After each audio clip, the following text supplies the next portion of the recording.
Today I'll talk about the 8th of the 8 verses of thought transformation, which reads, "Without these practices being defiled by the stains of the 8 worldly concerns, and by perceiving all phenomena as illusory, I will practice without grasping to release all beings from the bondage of the disturbing, unsubdued mind and karma."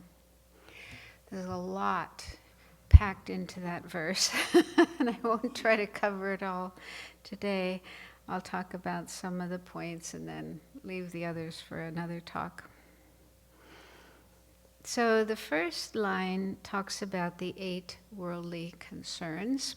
You probably heard about those before, and you probably noticed them in yourself as well. So these involve having attachment to 4 kinds of things that we really like, we find pleasant, we want more of, and aversion to 4 kinds of things that we don't like and we're unhappy about and we want to get rid of. So the 4 things we like are material gain, fame, reputation, and pleasant experiences, like looking at beautiful things, hearing beautiful sounds, tasting delicious tastes, and so on. So we like those, we want them, we run after them and try to have as many as we can. And then we have aversion. It's hard to have attachment or liking for certain types of things without having aversion to the opposites. Have you ever noticed that? So they kind of go hand in hand.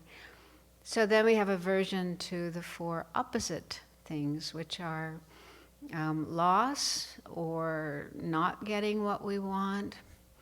The opposite of fame could be disrepute, having not being known by anybody, being a kind of nobody. And then the opposite of reputation could be having a bad reputation or no reputation. And then the opposite of pleasant experiences would be unpleasant experiences. So those are the things we don't want, we are unhappy about when they happen to us, and we try very hard to avoid them. So basically they boil down to attachment and aversion, those 2 states of mind. So realistically, can we always get what we want in life? We've tried, but I'm sure we've had plenty of experiences of not getting what we want. And can we always avoid what we don't want? The things we don't want to happen to us. Can we push them away, make sure they never happen? No. So we've lived long enough to know that that's not possible.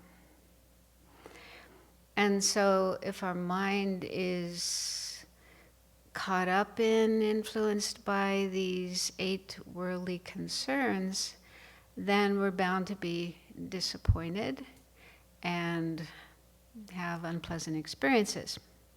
And so our mind and our moods are going to be going up and down like a yo-yo. So we've probably all observed people who are really uptight and kind of obsessed with always having things their way, always getting what they want, and get really, really upset, maybe angry, blaming, shouting when they don't get what they want. Yeah? Have you seen people like that? So, and how do you feel about that? I mean, is that the way you would like to be? Do you admire those people and want to be like that and want to be close to them? Probably not. But if we watch our mind and if we are honest about our own thoughts and feelings and reactions, we might notice that we can be like that ourselves sometimes. Even if we don't act it out, we keep it inside, keep it hidden, but internally, yeah, we may be acting like that. And on the other hand, sometimes we meet people who are kind of relaxed and laid back and resilient, and they kind of go with the flow. Whatever happens, good or bad, they don't mind too much. They don't get too uptight. They're not super attached to always having things their way.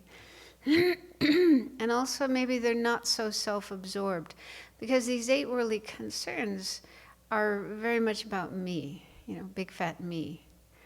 I want what I want. I want things my way, and don't want what I don't want. So it's very much about me, not so much about others, working with others, caring about others, helping others. So when we meet people who are more like that, who are more relaxed and resilient, not so self-absorbed, but more open and caring towards others, we probably feel drawn to people like that, and maybe some admiration, and would like to be that way ourselves. So that can help us to get a sense of how we feel about these 8 worldly concerns, whether we want them to be a big part of our life or we'd like to distance ourselves from them. And the good news is that it is possible. We can change ourselves. So a good place to start is just being mindful, watching our mind, being aware of our thoughts and our feelings, what's going on, and looking out for these attitudes. Sometimes they're really obvious, really gross. Other times they're more subtle. So I had a really big encounter with the 8 worldly concerns shortly after I got ordained, and I was living at Kopan Monastery. And one day I met these 3 people who just walked up the hill, and I was the first person they met. And there were 2 women from America, and one of them was the editor of a magazine, these kind of Hollywood magazines, where they have stories about celebrities and so on. She was really fashionably dressed, and these people were really interested in me and my story. They were asking me all these questions. And then the lady who was the magazine editor asked if they could do an interview with me for their magazine. And because of, causes and conditions, it never happened. But nevertheless, after that encounter, I was actually in retreat. We were having a group Vajrasattva retreat. So I was doing a lot of meditation every day. And my mind just got totally obsessed.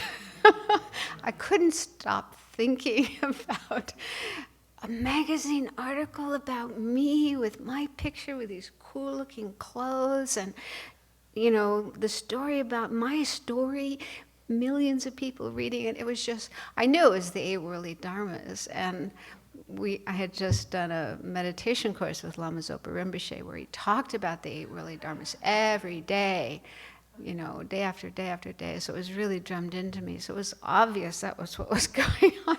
But I just couldn't stop thinking about it. It was so painful. And thankfully, this article never happened. Otherwise, I think it would have been even worse. So that was a really gross example of 8 worldly concerns. But sometimes they're more subtle. But at least if we can start noticing the big ones, the gross ones, then that will help us to see that, they are part of our mind. So when we do notice them, it doesn't help to beat ourselves up, feel bad. That's what I was doing back then. So that doesn't do any good. We need to be kind to ourselves, compassionate with ourselves, understanding that this is just part of human nature. It's part of samsara. And in fact, what I heard from one teacher was that we won't really be completely free of these 8 worldly concerns until we have a direct realization of emptiness. So that's probably a long way off for most of us. And so we're going to have to live with them for a while. And that doesn't mean we have to tolerate them and just let them take over our mind, but just to be more kind of compassionate with ourselves and and patient, and apply antidotes. So probably the best antidote is contemplating impermanence and death. So impermanence means everything is changing, nothing is fixed and static. And so if we think about those things that we're attached to, gain and fame and so on, and recognize how transitory they are, they just don't last. Like you put a piece of chocolate in your mouth, even if it's a Godiva chocolate like we just had recently, it's really delicious. But how long does that experience last? Just a few minutes maybe, and then it's gone. And then it turns into something very undelicious when you think about it. So looking more carefully at the things that we're attached to and asking ourselves, are these really worth being attached to, getting excited about, running after, and getting upset when we don't have them?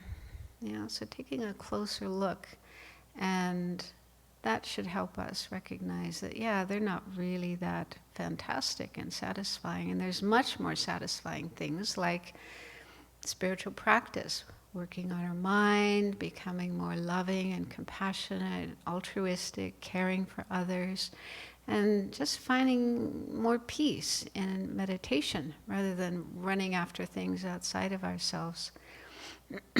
So slowly, it takes time, but slowly our mind will start to move away from those kind of attachments and take more interest in spiritual practice. And then contemplating death, the fact that we're not going to be here forever, and we don't know how much time we have. And when we do pass away, all those things that we enjoyed during our life will be left behind. All our money, our possessions, our name, our fame, our relationships, everything will be left behind. And only our mind, our consciousness will go on carrying whatever karma we've created during our life. And if under the influence of the 8 worldly concerns we got into some bad stuff, created some bad karma, that's going to go with us and be the cause of problems next life. On the other hand, if we put more energy into spiritual practice, move away from these 8 worldly concerns, and devote ourselves more to spiritual practice, dharma, then that means we'll create good karma, virtue, that will go with us to the next life. So turning away from the 8 worldly concerns helps us be more peaceful and happy here and now, but also for a more long-term sense, the future.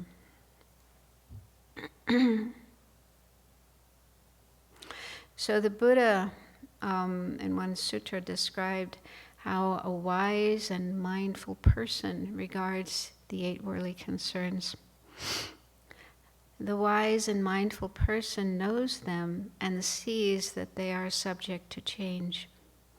Desirable conditions don't excite their mind, nor are they repelled by undesirable conditions.